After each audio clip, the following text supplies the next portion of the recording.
Hi guys, my name is Jaime Mraz with Kenneth James Realty here in Phoenix, Arizona. And today I'm going to present to you a market update for the real estate market in Maricopa County for June 2020. The date today is, June 12th, 2020. So let's begin. All the data that I'm showing you today are graphs pulled specifically from the Cromford Report. The Cromford Report is a fantastic tool that I use to help me understand where we are in the market right now. It helps me compare our current market to historical markets and also helps me forecast what we can expect in the 30, 60, 90 days to come. So, how's the market for sellers? Well, let's dive into that. First graph I want to show you is the contract ratios. To explain contract ratio, it's pretty simple. It's how many houses are under contract currently versus how many houses are available for sale. Divide those two out and it gives you a number. Currently, there are more houses under contract than there are houses to sell. That says demand is very strong, very strong. Demand is people that want to buy homes. So demand is high and it's strong. Evidenced by this graph here. So this is actually all of 2020. This is January. You can see on the left here, it's a cool market, a warm market, a hot market, and a frenzy. Anything above 100 is a frenzy. Well, in March, we peaked at 116.5, and then it came down due to COVID-19. In June, it picked back up to over a frenzy of 110.4, which means demand just bounced right back after COVID-19. Now, this is only 2020. I want to show you 2017 through 2020 at the next slide. Again, this is frenzy. This is a hot market. This is a warm market. This is a cool market. This is January 17. This is June 2020. Now, as we see over time, there seems to be a trend. Contract ratio goes up, then it cools down. Then it goes up, and it cools down. Then it goes up, and it cools down. So we were on our way up here. This blue bar here is actually March 2020. COVID-19 happened, so it died down big time. And then it came right back up to 110 in June. Again, contract ratio shows how many houses are under contract versus how many are active in our current market. This helps us understand demand. Demand is super strong. Active listings. How many homes are available for sale on the market? This is important because it tells us a little bit about supply versus this tells us about demand. So the supply, which is the amount of houses available to purchase, as of early June, is 10,333 homes for sale.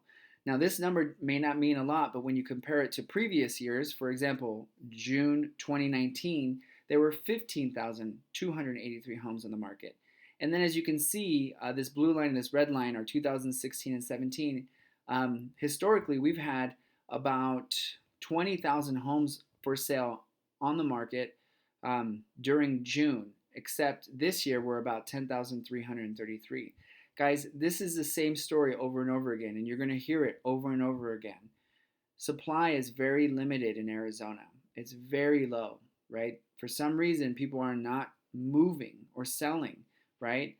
Builders aren't building at the pace that we need them to. So supply is super low, and as we saw in the previous graph, demand is super strong, okay? Cumulative days on market. How long can you expect your house to take to sell, right? Now this graph, full disclosure, is all price points of all houses in Maricopa County. So not just the $100,000 condos, but also the $10 million mansions in PV. So cumulatively, we're looking at a 47.86 days on market. So it takes less than 2 months to sell a home in our market, which is pretty fast, all things considered. Days inventory. So the best way to understand days inventory is this. If no new houses hit the market, how long would it take to sell every house that's on the market, right? Well, according to this, it would take 40.4 days to sell every single house that's currently on the market as of June 12th, 2020, right? Now, the running average suggests that we should be at about 76.3 days, which means we're below that substantially, okay? Now, this is another graph that I like to look at when you're determining what the market is doing, really the market environment, right? This tells you what are houses selling for versus what they're listed at, right? The ratio between these two numbers right here, this blue line and this green line, is about 98.5%. That means that on average, in all the sales in 2020, houses are selling for about 98.5% of list price, which means there's not much of a discount that sellers are giving in order to get buyers to buy. I think this number is influenced by a couple of things, including in a seller's market, values tend to increase pretty quickly, and appraisers have a hard time keeping up with the market sometimes. So I think some of this discrepancy, the 1.5% discount in pricing, list price versus sales price, has to do with appraisers not keeping up with the market, which is understandable because it's moving very quickly. So all of that data was for sellers, right? It kind of highlights the environment for sellers. To recap, demand is super strong, supply is super low, historically low, which is creating upward pressure on pricing. Okay, now let's talk about buyers. What's happening for buyers right now? Well, the question I always ask. Let's backtrack. Whenever I'm sitting down with someone that doesn't own a home and we're discussing buying a home, we go over their options. You can rent or you can buy, right? Why wouldn't you rent or why wouldn't you buy are the questions that I ask, right? Well, currently, the rental market is hot, hot, hot, guys. I mean, I'm telling you, this graph shows that on average, lease price per square foot is $1.06 in the entire valley. That means for a 2,000 square foot house, let's see, let's do the math real quick. 223 times 1.06. For a 2,000 square foot house, you're going to spend about $2,100 in rent on average, right? That same house is probably going to cost you about $400,000, and your payment might be $100, $150 more, right? So there's really an incentive to buy versus rent, especially when you've got really high rental rates, right? Next slide. Mortgage rates. I pulled this straight from wellsfargo.com today. 3% interest rate on a 30-year fixed rate, guys. 3%. That's free money. I won't loan you money at 3%. Your uncle probably won't loan you money at 3%. Your parents won't either, right? It's cheap money, guys. It's one of the reasons why buyers are buying right now, even though the market is really playing in the seller's favor. It's because affordability is off the charts, guys. Rent is high. Affordability is low. So it kind of makes it easy to make the decision about buying a home if you're in a position to buy a home, right?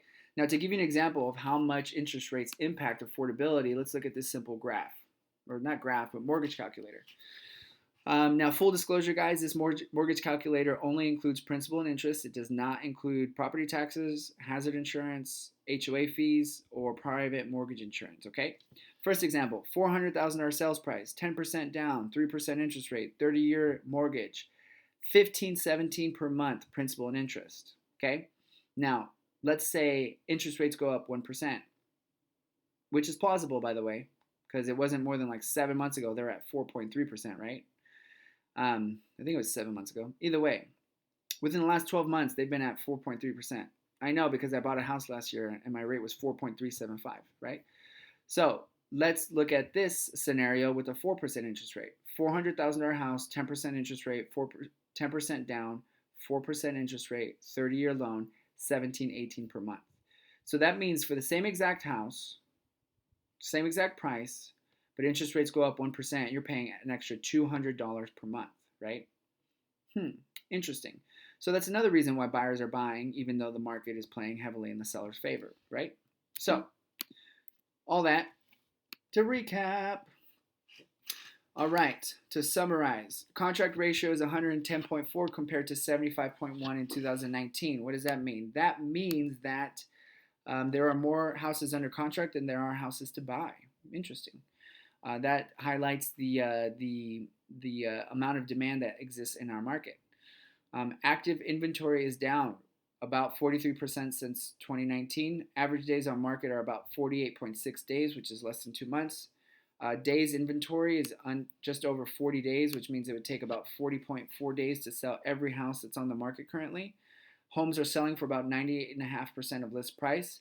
Interest rates are historically low, and rental rates are super high right now. Interesting stuff, right?